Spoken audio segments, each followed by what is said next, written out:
I could have spent this entire shoot on location. We saw so many incredible places.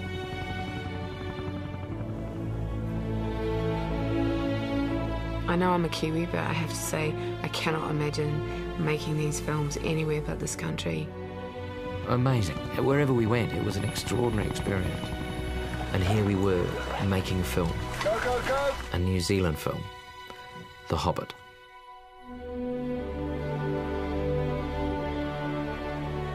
It's been thrilling to go back and go up and down both the main islands of New Zealand. And we began in Hobbiton. When we first discovered the location, Hobbiton, back in 1998, there were 3 geographical things that made us choose it as Hobbiton. We needed a distinctive tree set in rolling hillside, ideally with a little lake and a hill behind the tree rising up to give us the position of bagging. It looked like Hobbiton. You know, it just looked like a place where people actually lived and people worked. The highlights have definitely been watching Hobbiton from the air, which is something that I don't think was really done on Lord of the Rings. Seeing it like this kind of living model village is just extraordinary. The original Hobbiton set was built out of polystyrene, and even though we had to take it away, which I thought it was a shame, it actually wouldn't have survived. Of course, doing The Hobbit now, it gave us the ability to rebuild Hobbiton out of permanent materials. And it's been made to last out of materials that aren't going to deteriorate, and we can carry on showing people what's involved in making a movie. People who've seen the films can go and relive them by actually knocking on Bilbo's door. Or you can just look and see there's no having to finish the illusion. It's just here.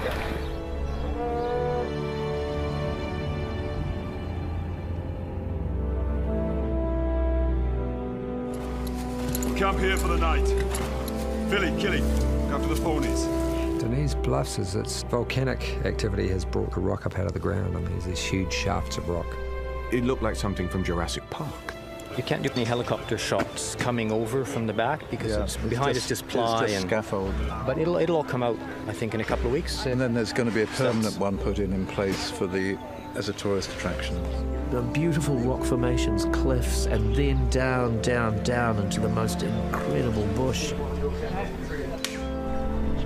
It seemed ancient. There were lots of moss on all the great rocks. It seemed incredibly old. It's a lot of native bush in that area.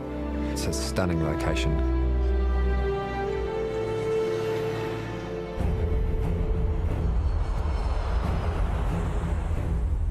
In this area, which is the Twizel area, we managed to get a bunch of shots up on a hill above Lake Pukaki. It was a beautiful vista, like it was long, wheaten-coloured kind of grass, and we'd be running through it and being chased by wargs. The landscape is really interesting geographically. We're being chased by these terrible monsters.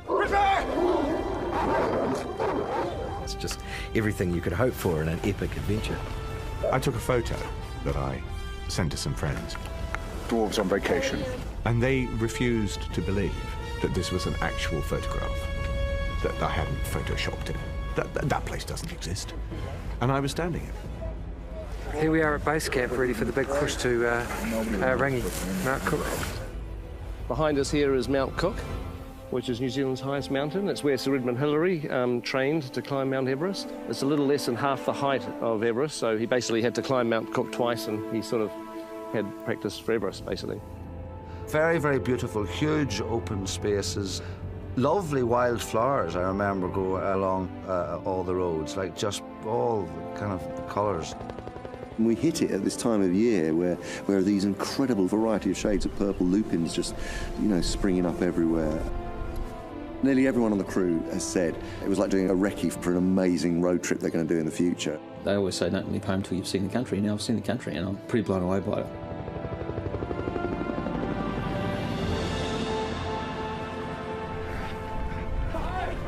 So, Strathtyre, central Otago, a pretty remote location. We wanted to use this location primarily because it's a chase through the rocks, wargs, after the dwarves. So I love the idea of doing a chase that was that spread out over a huge landscape. This is glorious about this place, is you can do 360 degrees. There's not a satellite dish in sight.